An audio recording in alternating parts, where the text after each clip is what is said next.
नमस्कार फ्रेंड्स, एकताच किचनमध्ये आपलं मनापासून स्वागत आहे. फ्रेंड्स, गुलाबजामुन तर सर्वांनाच आवडतात, पण मी आज जो पदार्थ करणार आहे तो गोड आणि आंबट अशा पद्धतीने करायचा आहे आणि गुलाबजामप्रमाणेच आपल्याला वाटेल हे आणि लहान मुलांना देखील खूप आवडेल आणि हेल्दी अशा पद्धतीने आपण हे बनवलेले आहे. खूपच टेस्टी आणि आंबट गोड अशा पद्धतीने ही आवळ्याची रेसिपी आपण बनवायची आहे. तर याला म्हणतात आवळ्याचा मुरंबा. तर हे हेल्दी असतात खाण्यासाठी आणि खूप टेस्टी देखील असतात. जर रेसिपी तुम्ही शेवटपर्यंत बघितली असेल आणि रेसिपी जर तुम्हाला आवडली असेल तर प्लीज लाईक, शेअर, सबस्क्राईब करायला विसरू नका. खूपच टेस्टी आणि हेल्दी अशा पद्धतीने ही रेसिपी तयार होते आणि खाण्यासाठी देखील खूपच छान आहे. झटपट अशा पद्धतीने आपली रेसिपी तयार होते, आवळ्याचा मुरंबा. चला तर मग वेळ न घालवता रेसिपीला आपण सुरुवात करूया. तर फ्रेंड्स, आवळा आहे.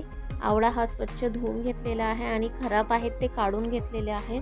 तर खूप छान प्रकारे आपण पाण्यात भिजत ठेवले होते थोड्या काळासाठी, मी 5 मिनिटासाठी, आणि स्वच्छ पाण्याने धुवून घेतलेले आहेत. तर खूप छान आणि फ्रेश तयार झालेले आवळे आहेत हे. तर फ्रेंड्स, एक कढई घेतलेली आहे. गॅस आपला चालू आहे बारीक. तर यामध्ये आपण आवळे ॲड करायचे आहे. आवळ्यामधील पाणी आपण सर्व काढून घेतलेलं आहे, सेपरेट केलेलं आहे आणि आपला गॅस अगदी मंद आचेवर चालू आहे. आवळा ॲड केल्यानंतर एक मोठा बाउल मी साखर घेतलेली आहे. साखर अशा पद्धतीने आपण आवळ्यावरती पसरवून घ्यायची आहे. तर साखर आणि आवळा हे चांगलं मिक्स करून घ्यायचं आहे. गॅस अगदी आपण मंद आचेवर ठेवलेला आहे, बारीक ठेवलेला आहे आणि अशा पद्धतीने आपण आवळा आणि साखर एकत्र करून घ्यायची आहे.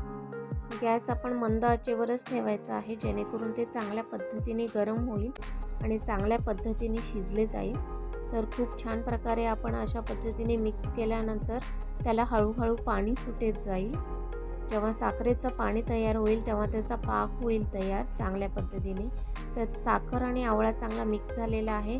कढई चांगली गरम झाली की त्याचं हळूहळू पाण्यामध्ये रूपांतर होईल, साखरेचं पाण्यामध्ये रूपांतर होईल.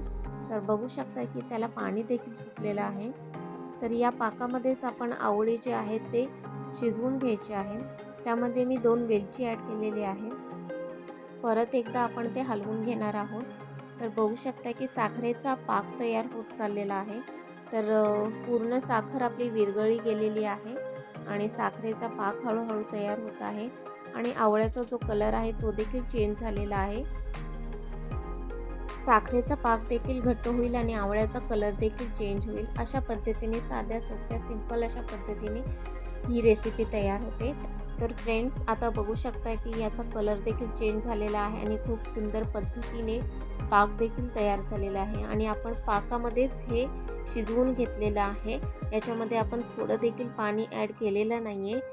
अगदी साखरेचा पाक खूप छान पद्धतीने जाडसर अशा पद्धतीने तयार झालेला आहे आणि सुंदर अशा पद्धतीने आवळे देखील पाकामध्ये शिजले गेलेले आहेत. खूप छान कलर आलेला आहे आणि खूपच टेस्टी अशा पद्धतीने हे आवळे लागतात. आंबट गोड अशा पद्धतीने आपल्याला गुलाबजामुन तयार झाल्यासारखे असे वाटतात. पण हे मुलांना खाण्यासाठी द्या, खूपच टेस्टी आणि पौष्टिक आहे. मोठ्यांना देखील आवळ्याचा मुरंबा खूप छान आणि खूपच आवडेल आणि हेल्दी देखील आहे.